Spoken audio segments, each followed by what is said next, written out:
வணக்கம் ஜெயஹிந்த். இன்னைக்கு நம்ம சேனல்ல வளைகுடா நடக்கக்கூடிய யுத்தத்தை பத்தி ஒரு முக்கியமான அப்டேட் பார்க்க போறோம். இது 21வது அப்டேட் அப்படின்னு நினைக்கிறேன். இதுல ஒரு முக்கியமான அனாலிசிஸ். இது பார்த்தீங்க, இந்த அனாலிசிஸ் எதை பேஸ் பண்ணி அப்படின்னா, சர்ஃபேஸ்ல இந்த யுத்தத்தை பார்த்தோம் அப்படின்னா ஒரு 40 வருட பகைமை இஸ்ரேல் மற்றும் ஈரான், அமெரிக்கா ஈரானுக்கு உண்டான பகை. இப்போ ஈரான் வீக்கா இருக்கக்கூடிய இந்த தருணத்துல இந்த பஞ்சாயத்தை முடிப்போம் அப்படின்னு சொல்லி இரு நாடுகள் துவங்கிய யுத்தம். இது தேவையற்ற ஒரு யுத்தம், தேவையில்லாத இடங்கள்ல உலக நாடுகள்லாம் சஃபர் ஆகுது, அமெரிக்காவும் இதனால சேர்ந்து முழுக போகுது அப்படின்னு சொல்லி ஒரு பக்கம் பார்த்தா தெரியுது. பட் இன்னும் கொஞ்சம் நம்ம மேலே எழும்பி, இந்த பிரச்சனையை விட்டு மேலே எழும்பி, இது எதனால நடக்குது, இதுக்கு முன்னாடி நடந்த ஈவெண்ட்ஸ் என்ன அப்படின்னு சொல்லி நம்ம கோர்வையா பார்த்தோம்னா சில முக்கியமான ஈவெண்ட்ஸ் இந்த ஸ்ட்ராட்டஜி எதை நோக்கி இது போகுது அப்படின்றதும், இதுக்கு உண்மையான அப்ஜெக்டிவ் என்ன அப்படின்றதும் கண்ணுக்கு தெரியும். ஜிசி குக் இவர் பிரேவா XYZ அப்படின்ற ஒரு ஃபினான்ஸ் நிறுவனத்துடைய நிறுவனர். அவர் எக்ஸ் தளத்தில் ஒரு பதிவை போட்டிருந்தாரு. அந்த பதிவோட அனாலிசிஸ் என்ன அப்படின்றத நம்ம டீட்டெயிலாக பார்த்துட்டு, ப்ளஸ் இதில் எந்த அளவுக்கு அவர் சொல்கிறது கரெக்டு அப்படின்றதையும் நம்ம பார்ப்போம்.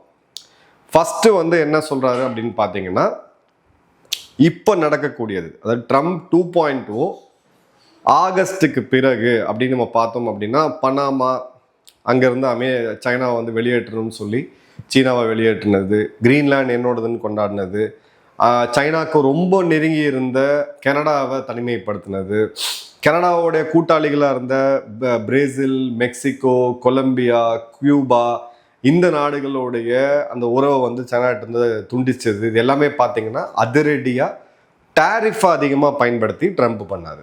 அதன் பிறகு நேரடி ஒரு மிலிட்ரி ஆக்ஷன் அப்படின்றது வெனிசுலாவில் பார்த்தோம். இன்னொரு நாட்டுக்குள்ளே போய் ஒரு அதிபரை தூக்கிட்டு அங்கே ஒரு ஆட்சி மாற்றத்தை ஏற்படுத்தி கொண்டு வந்தாங்கன்னு பார்த்தோம். அதன் பிறகு கியூபா அமெரிக்கா உறவு அப்படின்றது, வெனிசுலா அமெரிக்கா உறவு மீண்டும் இப்போ இயல்பு நிலைக்கு வந்திருக்கு. இப்போ ஈரானை முடிச்சுட்டு அடுத்தது கியூபா தான் அப்படின்னு சொல்லி அவர் சொல்லியிருக்காரு. இந்த இடத்துல இவருடைய குக் அவர்களுடைய இந்த தியரி என்ன அப்படின்னு பார்த்தீங்கன்னா, அவரோட அனாலிசிஸ் தியரி என்னன்னு பார்த்தீங்கன்னா, இது பிரெட்டன் வூட்ஸ் மொமெண்ட் அப்படின்னு சொல்றாரு.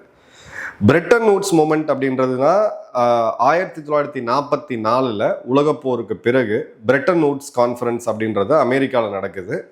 அப்போ அமெரிக்கா ஒரு ஒரு ஒரு தவிர்க்கவே முடியாத ஒரு பெரிய ஒரு சக்தியாக உருவெடுத்தக்கூடிய டைம். ஸோ இப்போ இந்த சக்தியை அவங்க எப்படி உருவெடுத்தாங்க? ஒன்று, அவங்க தயாரித்த ஆயுதங்கள், ரெண்டாவது போரில் அவங்களுக்கு கிடைச்ச வெற்றி. இந்த வெற்றிக்கு அமெரிக்காவுடைய லிமிட் எங்கே அப்படின்னு பார்த்தீங்கன்னா, அன்னைக்கு இருந்த கிழக்கு ஜெர்மனி. ஏன்னா மேற்கு ஜெர்மனி வரைக்கும் இவங்க போனாங்க, கிழக்கு ஜெர்மனி வரைக்கும் சோவியத் வந்தாங்க, அந்த பவர் ஸ்ட்ரகிள் அப்படின்றது. ஸோ உலகத்தோடைய ஒரு 60% கிட்டத்தட்ட பார்த்தீங்கன்னா அமெரிக்கா ஆளுமைக்குள்ள நேரடியாகவே வருது. இந்த இடம் தான் பிரெட்டன் வூட்ஸ் கான்ஃபரன்ஸில் இந்த உலகத்தை தங்கள் கண்ட்ரோலில் அடுத்த வரக்கூடிய வருடங்கள் எப்படி வைக்கணும் அப்படின்ற போது, இன்டர்நேஷ்னல் மானிட்டரி ஃபண்ட்னு சொல்லக்கூடிய IMF, வேர்ல்டு பேங்க் மற்றும் டாலருடைய எகுமனி, உலகத்தோடைய வர்த்தம் அப்படின்றது அமெரிக்கா டாலர் தான் நடக்கும்னு சொல்லி ஒரு ஸ்ட்ராட்டஜியை அவங்க கொண்டு வந்தாங்க. அதன் பிறகு இந்த ஸ்ட்ராட்டஜியை அவங்க இம்ப்ளிமெண்ட் பண்ணாங்க. இன்னி வரைக்கும் இது அப்படியே ஃபாலோ ஆகிட்டு இருக்கு. இப்போ இவங்களுடைய இந்த ஹெகிமனி, அதாவது இப்போ நீங்கள் வர்த்தகம் பண்ணணும், வேற ஒரு நாட்டுக்கு நீங்கள் ட்ராவல் பண்ணிங்கனாலே இங்கே இருக்க ஒரு ரூபாயை டாலராக மாற்றி, பிறகு இந்த டாலரை கொண்டு போய் அந்த நாட்டோடைய ரூபாயை மாற்றி இல்லை அவங்களுடைய கரன்சியை மாற்றி தான் நீங்கள் செலவு பண்ண முடியும். ஸோ டாலருக்கு ஒரு பவர்ஃபுல்லான ஒரு இடம் குளோபல் லெவலில் கிடச்சிது. அதன் பிறகு சவுதி மற்றும் மற்ற நாடுகளோடு அவங்க போட்ட ஒப்பந்தம், பெட்ரோல் டீசலுக்கான மூலப்பொருளாக இருக்கக்கூடிய கச்சா எண்ணெயை வாங்குறதுக்கும் நீங்கள் டாலர் தான் பயன்படுத்தணும் அப்படின்னு சொல்லிட்டு. ஸோ இந்த இடத்த தான் 2022க்கு பிறகு பிரிக்ஸ் அப்படின்ற இந்த புது கூட்டமைப்பு, உலகத்தோடைய 45% மக்கள் தொகை, 30% GDP கொண்டது, G7 நாடுகள்னு சொல்லக்கூடிய உலகத்தோடைய 7 பணக்கார நாடுகளை விட வலிமையான ஒரு கூட்டணியாக இது அமைஞ்சது. அதன் பிறகு பார்த்தீங்க அப்படின்னா பிரிக்ஸ் கரன்சி அப்படின்றதையும் ஃப்ளாஷ் பண்ணாங்க. பிரிக்ஸ் கரன்சியை ஃப்ளாஷ் பண்ணும்போது இந்தியா மல்டி கரன்சியை கொண்டு வந்தாங்க. ஏன்னா இவங்க சைனாவை பொறுத்த வரைக்கும் பிரிக்ஸ் கரன்சி அப்படின்றது யுவானை சார்ந்து இருக்கணும். அப்போது நம்மளுடைய எதிரியோடைய கரன்சியை வழிபடுத்துகிறோம் அப்படின்ற மாதிரி ஆகும். நம்ம என்ன சொன்னோம்னா, மல்டி கரன்சி, யார் எந்த கரன்சியில் வேணால் ட்ரேட் பண்ணலாம் அந்த அளவுக்கு. இப்போ UAE நம்மக்கிட்ட இம்போர்ட் பண்ணுறாங்க உணவு மற்றும் பல பொருட்கள், எலக்ட்ரானிக்ஸ் எல்லாமே. அதே மாதிரி யூஏஇட்டு நம்ம வந்து பல பொருட்கள் இம்போர்ட் பண்ணுறோம். ஸோ ரூபாயிலேயோ இல்லை நீங்கள் திரம்ஸ்லையோ நீங்கள் வந்து ட்ரேட் பண்ணலாம் அப்படின்றது தான் இந்தியாவோட இது. ஸோ இந்த இடத்துல அமெரிக்காவுடைய இப்போ எடுக்கக்கூடிய நிலைமைன்றது அந்த ப்ரூக்கிங் வுட்ஸ் மொமெண்ட் அப்படின்றது தான், ப்ரூக் வுட்ஸ் மொமெண்ட் தான். இல்லை ஏன்னா உக்ரைனோட இன்டெலிஜென்ஸ் ரிப்போர்ட் படி எடுத்தீங்க அப்படின்னா $12 ட்ரில்லியன் அளவுக்கான வர்த்தகம் ரஷ்யா யூஎஸ் டீல்ன்றது எல்லாமே பேக் சேனலில் போச்சு அப்படின்றது தான்.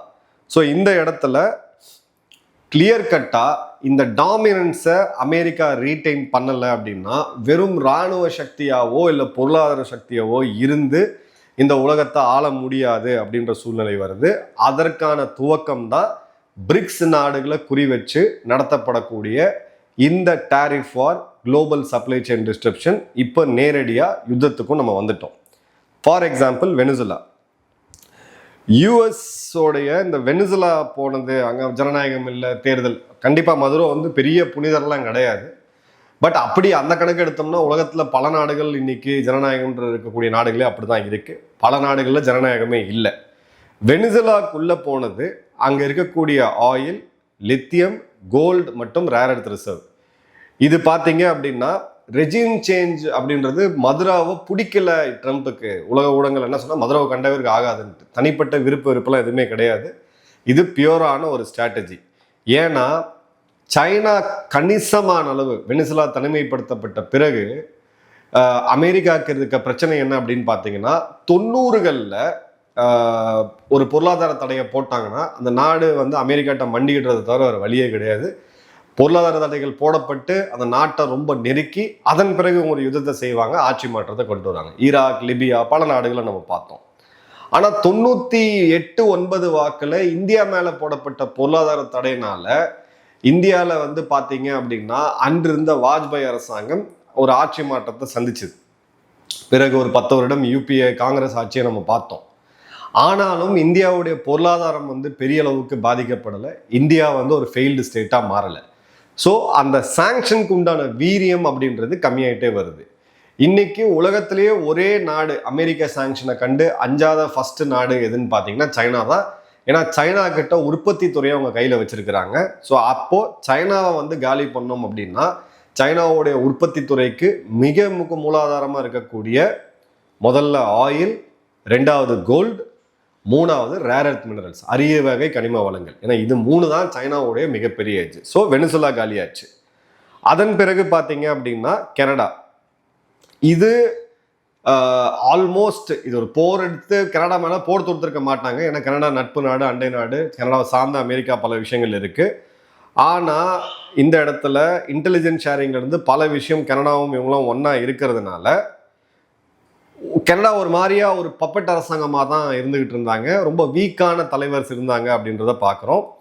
ஜஸ்டின் ட்ரூடோவுடைய அப்போ இருந்த கனடிய அரசாங்கத்தில் கணிசமான அளவுக்கு சைனா இன்ஃப்ளூயன்ஸ் இருந்துச்சு. கனடாக்குள்ள ஒரு பிரைவேட் போலீஸ் ஸ்டேஷனே வச்சு நடத்துகிற அளவுக்கு கனடாவோட இன்ஃப்ளூயன்ஸ் சைனாவில் அதிகமாச்சு.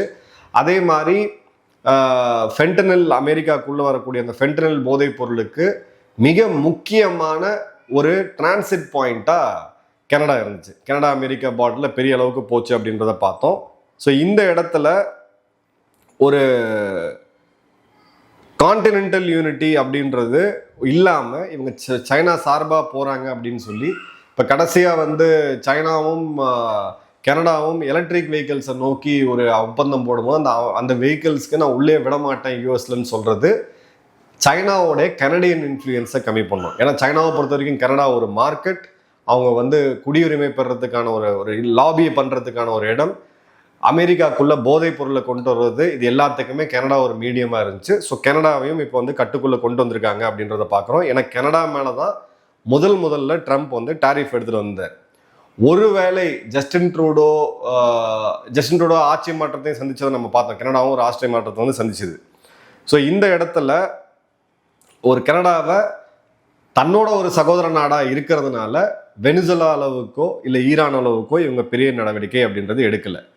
வெனிசுலாவோடைய காம்ப்ரமைஸ் முடிஞ்ச பிறகு, வெனிசுலாவை கையில் எடுத்து முடிஞ்ச பிறகு சைனாவோடைய மிக முக்கியமான சோர்ஸ் என்ன? இப்போ சைனாவோடைய மேனுஃபேக்சரிங்க்கு அடிப்படையாக அவங்க சோலார்லாம் பெரிய அளவுக்கு இருந்தாலும் இன்னமும் உங்கள் மேனுஃபேக்சருக்கு மிகப்பெரிய ஒரு விஷயம், பெட்ரோகெமிக்கல்ஸில் மிக முக்கியமான விஷயம் எது அப்படின்னு பார்த்தீங்கன்னா இங்கே கிடைக்கக்கூடிய ஆயில் தான். ஸோ 3 நாடுகள் மேலே அமெரிக்கா சாங்ஷன்ஸ் கொண்டு வராங்க. ஒன்று வெனிசுலா ஃபஸ்ட்டு, அதன் பிறகு ஈரான், ரஷ்யா போர் ஆரம்பித்த பிறகு ரஷ்யா. இந்த 3 நாடுகளுக்குமே பொருளாதார நெருக்கடி வரும்பொழுது இந்த சாங்ஷன்ஸை பற்றிலாம் கவலைப்படாமல் எண்ணெய் வாங்கக்கூடிய முதல் நாடாக வந்து சைனா இருந்துச்சு. ஸோ சைனா கிட்டேருந்து ஆயில் வாங்க ஆரம்பித்தாங்க. சைனாக்கு மார்க்கெட் ரேட்லேருந்து 20% 30% வரைக்கும் விலை குறைவாக ஆயிலை கொடுத்துட்டு இருந்தாங்க. அதுதான் அவங்க பொருட்களுடைய உற்பத்தி விலையை கம்மி பண்ணி சைனாவை காம்படிட்டிவ் ஆக்கி உலகம் முழுக்க சீன பொருட்களை குவிக்கக்கூடிய அந்த வல்லமை கொடுத்தது. ஸோ இப்போ 2வது ஃபியூஸையும் பிடுங்கிட்டாங்க ஈரான். ஏன்னா ஈரானோட ஸ்ட்ரெய்ட் ஆஃப் ஹார்மூஸ் வழியாக தான் 20% வேர்ல்டோட கச்சா எண்ணெய், கேஸ் எல்லாமே போகுது. அந்த 20%ல் 84% அப்படின்றது இந்தியா, சைனா, தென்கொரியா போன்ற இந்த நாடுகளுக்கு வந்துகிட்டு இருக்கு. இதுதான் இங்கே இருக்கக்கூடிய கிரஸ். ஸோ சைனாவுடைய பேக்கப் எனர்ஜி சோர்ஸ் அப்படின்றது கிட்டத்தட்ட இப்போ காணாமல் போகுது. அடுத்தது எடுத்திங்கன்னா ரஷ்யா. இங்கே தான் இந்த தேரி வந்து ரொம்ப இன்ட்ரெஸ்டிங் ஆகுது, ரொம்ப கான்ட்ரவர்ஷியல் ஆகுது. இதில் என்ன அப்படின்னு பார்த்தீங்கன்னா, வெளியில் அமெரிக்கா வந்து சைனா, ரஷ்யா ரஷ்யாட்டிருந்து எண்ணெய் வாங்கக்கூடிய நாடுகளுக்கு வந்து வரி விதிப்போம் அப்படின்னு சொன்னால் கூட, இந்தியாவுக்கு வந்து அழுத்தம்லாம் பண்ணால் கூட உள்ளுக்குள்ள ரகசியமாக நிறையா பேசிக்கிட்டு இருக்காங்க அப்படின்றதும். அதே மாதிரி பார்த்தீங்க அப்படின்னா ரஷ்யா வந்து பார்த்தீங்கன்னா அதிகமான அழுத்தம் கொடுத்து ரஷ்யாவை எப்படியாவது ஒரு இடத்துல வெளியில் வரணுன்ற ஒரு சூழ்நிலையை கொடுத்து இதில் இவங்களுடைய எனர்ஜி ரஷ்யா நேரடியாக விற்பனை செய்யாமல் ஐரோப்பிய நாடுகள் மூலியமா இதை வெளியில் கொண்டு வரதுக்கு இது பண்ணுறாங்க அப்படின்றத பார்க்குறோம். அதுக்கு கைமாறா ரஷ்யாவுக்கு வந்து ஒரு ரெவென்யூ கேரண்டியை அமெரிக்கா வந்து கொடுக்குது. அதே மாதிரி பார்த்தீங்க அப்படின்னா இந்த குளோபல் ட்ரேடிங் சிஸ்டமில் நேரடியாக கொண்டு வந்தால் இது வந்து அப்பட்டமாக தெரியும், அதே மாதிரி உள்ளுக்குள்ளேயும் ப்ரெஷரை டெவலப் ஆகும்னு சொல்லிட்டு ஃபஸ்ட்டு ஐரோப்பிய நாடுகளுக்கு அந்த அனுமதியை கொடுத்து சர்வைவல்ப்பா நீங்கள் வாங்கிங்க அப்படின்னு கொடுத்து அதன் பிறகு ரஷ்யாவை மெயின் ஸ்ட்ரீமில் கொண்டு வருது. இதில் பார்த்தீங்க அப்படின்னா வட அமெரிக்கா மற்றும் ரஷ்யா இப்போது வேர்ல்டோட ஈக்குவேஷன் எப்படி மாறுதுன்னு பாருங்கள். கல்ஃபை யார் கண்ட்ரோல் பண்ணாங்களோ அவங்க தான் எண்ணெயை கண்ட்ரோல் பண்ணாங்க. இப்போ வட அமெரிக்க நாடுகளில் வெனிசுலாவை கையில் எடுத்தாச்சு. கனடா ஒரு எனர்ஜி ரிச்சான நாடு, அது கிட்டத்தட்ட ட்ரம்ப் பேச்சு கேட்டு தான் நடந்தாகணும். அமெரிக்காட்டே எண்ணெய் வளம் மிக அதிகமாக இருக்குது. இப்போ அடுத்த மிக முக்கியமானது அப்படின்னு பார்த்தீங்கன்னா ரஷ்யா தான். இப்போ இது நாளும் ஒரே கையில் ஒரே அம்பர்லாவில் வந்துருச்சு அப்படின்னா இவங்க வைக்கிறது தான் நாளைக்கு சட்டம், இவங்க வைக்கிறது தான் ரேட்டு. மிடில் ஈஸ்ட் எக்கடு விட்டு போனாலும் அவங்கள பற்றி கவலை இல்லை. சித்தாந்த ரீதியாகவும் சரி, மிடில் ஈஸ்ட் எப்பயுமே இவங்க வெறுப்பாங்க, அதே மாதிரி மிடில் ஈஸ்டில் இருக்கவங்களும் வெறுப்பாங்க. கிளியர் கட்டாக ஒரு நார்தன் அமெரிக்கன் ரஷ்யன் எல்லைன்ட்டு கொண்டு வந்து சைனாவோடைய லாஸ்ட் லீவரேஜும் காலி பண்ணுவோம். வெனிசுலா காலி, கனடா காலி, ஈரான் காலி, அடுத்தது ரஷ்யா. ரஷ்யா மேலே போர் தொடுத்து அமெரிக்கா போக முடியாது, அவங்ககிட்ட பெரிய லெவல் அணு ஆயுதங்கள் இருக்குது, அது என்ன போய் முடியும்னு அவங்களுக்கு தெரியும். ஸோ ரஷ்யா கிட்ட ஒரு காம்ப்ரமைஸ் தான் ஒரு இது. ஸோ இதோட எண்டு கேம் என்ன அப்படின்னு பார்த்தீங்கன்னா பிரிக்ஸோட ஃபஸ்ட்டு முக்கியமான நாடு சைனா, 2வது முக்கியமான நாடு இந்தியா, 3வது முக்கியமான நாடு ரஷ்யா. இப்போ சைனாவே ஆட்டங்கன்றுச்சு. இந்த கேம் டோட்டலாக தன்னை மிக நெருங்கி வந்திருக்கக்கூடிய சைனா, அதே மாதிரி தன்னோட இராணுவ பலத்தில் பல இடங்கள்ல அதிகமாகவும் தொழில்நுட்பத்தில் பல இடத்துல அதிகமாக இருக்கக்கூடிய சைனாவை காலி பண்ணுறது போர் தொடுத்து காலி பண்ண முடியாது. அது ஒரு உலக போராக முடியும், எத்தனை லட்சம் கோடி மக்கள் இறப்பாங்கன்றது தெரியாது. அப்போ சைனாவை வீக்கன் பண்ணணும்னா எக்கனாமிக்கலாக வீக்கன் பண்ணணும். சைனா வீக்கன் ஆச்சுன்னா பிரிக்ஸ் காலி ஆயிரும். பிரிக்ஸ் காலி ஆச்சுன்னா டாலரை யாரும் சேலஞ்ச் பண்ண முடியாது. அமெரிக்காவுடைய சர்வதேச நிறுவனங்கள் இருக்கக்கூடிய IMF, வேர்ல்டு பேங்க், இவங்க தான் இனிமேல் உலகத்தை ரன் பண்ணுவாங்க அப்படின்றது தான். ஏன்னா இந்த இடத்துல பிரிக்ஸ் போயிருச்சு அப்படின்னா சைனாக்கு வந்து அந்த ரிலையபிள் எனர்ஜி கட் ஆஃப் ஆயிரும். அப்போ அமெரிக்காவுடைய டேர்ம்ஸ்க்கு அவங்க நெகோஷியேட் பண்ணுவாங்க. வர மார்ச் 31ஆம் தேதி ட்ரம்ப் வந்து சைனாக்கு ட்ராவல் பண்ணுறதா இருக்கார். இந்த ட்ராவல் தள்ளி போகிறதுக்கு கூட வாய்ப்பு இருக்குது. ஏன்னா சைனா இது வரைக்கும் வாயை திறக்கலை.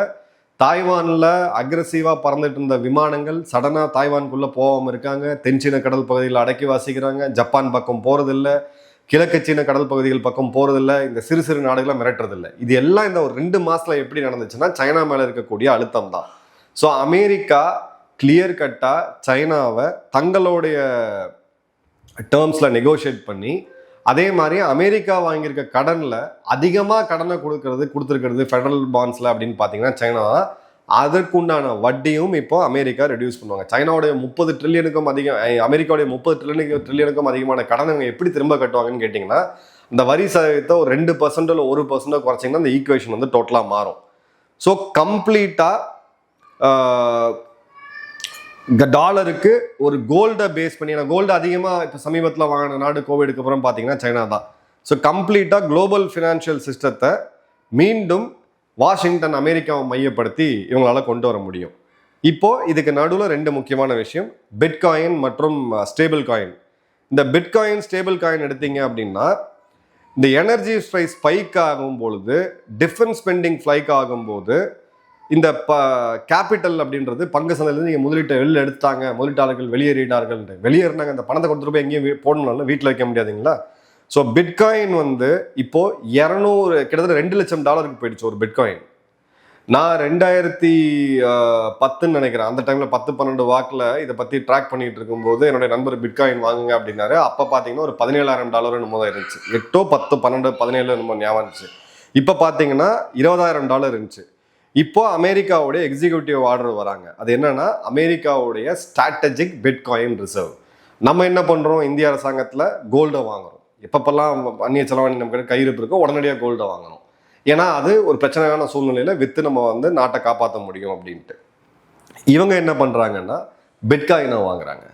இப்போ இந்த கிரிப்டோ கரன்சியில் இந்திய அரசாங்கம் திணறாங்க, ஒன்று என்ன பண்ணுறது, பிட்காயினை நம்ம வாங்கலாமா இல்லையா அப்படின்றதுலாம் இல்லை. ஸோ யூஎஸோடைய பிட்காயின் அப்படின்றது எங்கேருந்து இந்த இப்போ பிட்காயினை வாங்கணும், அதை வந்து வாங்கி நம்ம கையிருப்பில் வைக்கணும்னு இவங்க முடிவு பண்ணும்போது அந்த பிட்காயின் எங்கேருந்து வருது அப்படின்னு பார்த்தீங்கன்னா, இந்த எனர்ஜி வின்ஃபால், இந்த கச்சா எண்ணெய் விலை சடனாக $70 $87, ஒரு பேரலுக்கும் $17. அமெரிக்கா ஒரு மிகப்பெரிய சப்ளையர். ஸோ இந்த பணத்தில் இருந்தும் இப்போ வெனிசுலாட்டிருந்து பார்த்தீங்கன்னா 1 பில்லியன் கோல்டை இவங்க சைலண்டாக வெளியில் எடுத்துட்டாங்க. இந்த நியூஸே வெளியில் வரல பெரிய அளவுக்கு. இப்போ இந்த பிடிக்கக்கூடிய நாடுகள்கிட்ட இருக்கக்கூடிய இயற்கை வளம், அவங்ககிட்ட இருந்து கைப்பற்றப்பட்ட சொத்து, இதை வச்சு ஒரு பிட்காயின் இதை வந்து கொண்டு வராங்க. ஸோ அமெரிக்கா ஃபினான்ஷியல் இன்ஃப்ராஸ்ட்ரக்சர் அப்படின்றது ஒரே ஒரு சிங்கிள் பிரான்ச், ஒரு புதுசாக ஒரு வங்கி கிளையை கூட ஓப்பன் பண்ணாமல் இந்த ஜீனியஸ் ஆக்ட் அப்படின்றத கொண்டு வந்து ரெகுலேட்டரியில கொண்டு வந்து இப்போ ஸ்டேபிள் காயினை, பிட்காயினையும் ரெண்டுத்தையும் ஒரு மிக முக்கியமான ஒரு ட்ரேடிங் கரன்சியாக ரிசர்வாக வெளியில் வச்சுட்டு அதோட மொத்த கண்ட்ரோலை இவங்க முதல்ல எடுத்துக்கிட்டாங்க. ஸோ இதுதான் இந்த அனாலிசிஸ் அப்படின்றது. ஸோ இந்த ஃபைனல் சீக்வன்ஸ் எடுத்தீங்க அப்படின்னா, ஃபஸ்ட்டு ரிசோர்ஸை கண்ட்ரோல் பண்ணணும். ரிசோர்ஸை கண்ட்ரோல் பண்ண பிறகு எனர்ஜி டாமினன்ஸ், இந்த கச்சா எண்ணெயை சைனா கொடுத்துட்டு இருந்த நாடுகள் மொத்தத்தையும் தன்னோட கையில் எடுக்கணும். அடுத்தது ஜியோ பொலிட்டிக்கலாக சைனாவை வந்து தனிமைப்படுத்தணும். டாலரை மீண்டும் ரிசர்வ் பண்ணணும். பிட்காயின் ரிசர்வை அதிகப்படுத்தணும். ஸ்டேபிள் காயினை இன்னும் எக்ஸ்பேண்ட் பண்ணணும். கடைசியாக பார்த்தீங்க அப்படின்னா இந்த ப்ரிசிஷன் கேஓஸ்ன்னு சொல்லுவாங்க. கம்ப்ளீட்டாக அமெரிக்காட்ட வந்து எனர்ஜி டாமினன்ஸ், சைனா வேறு வழி இல்லாமல் அமெரிக்காவோட டேர்ம்ஸில் சரண்டர் ஆகி தான் ஆகணும். டாலர் ரிசர்ட் ஆகுது, பிட்காயின் ஒரு புது ரிசர்வாக வருது, ஸ்டேபிள் காயின் எக்ஸ்பேண்ட் ஆகுது. அமெரிக்காவுடைய ஃபினான்ஷியல் சூப்ரிமசி 2.0 ப்ரூக்வுட் மொமெண்ட்ஸ் நம்ம இதை தான் சொன்னோம் ஃபஸ்ட்டு. இதை கொண்டு வரணும் அப்படின்றது தான் இதில் இருக்கக்கூடிய லார்ஜர் கேம் அப்படின்றது. ஸோ இதில் நிறைய இடத்துல நம்ம ரொம்ப டீட்டெயிலாக ஆய்வு பண்ணி பார்த்தோம். இது ஒரு 20 நிமிஷத்தில் முடிக்கக்கூடிய காலனி அப்படின்றது நிச்சயமாக கிடையாது. பட் ஜிசி குக் அவர்கள் போட்ட இந்த இதில் நிச்சயமாக இதில் பாதிக்கப்பட்டது யார் அப்படின்னு பார்த்தீங்கன்னா, அநேகமாக பார்த்தீங்கன்னா பிரிக்ஸ் நாடுகள் தான். ஸோ அந்த வகையில் பிரெண்டன் வுட் கான்ஃபரன்ஸ் 1944, அதன் பிறகு அமெரிக்கா எப்படி இந்த உலகத்தோடைய ஃபினான்ஸை கண்ட்ரோல் பண்ணுறோம் தான் உலகத்தை கண்ட்ரோல் பண்ண முடியும். அந்த ஃபினான்ஸுக்குள்ளே தான் இந்த பெட்ரோ டாலர் இது எல்லாமே வருது. இதுதான் இதற்கு பின்னாடி இருக்கக்கூடிய கிரேட் கேம் அப்படின்னு சொல்லி ஒரு மிக முக்கியமான கட்டுரை ஆய்வாளர் போட்டிருக்காரு. உங்கள் கருத்துக்கள் என்ன அப்படின்றத மறக்காமல் கமெண்ட் பாக்ஸில் போடுங்க. நன்றி, வணக்கம், ஜெயஹிந்த்.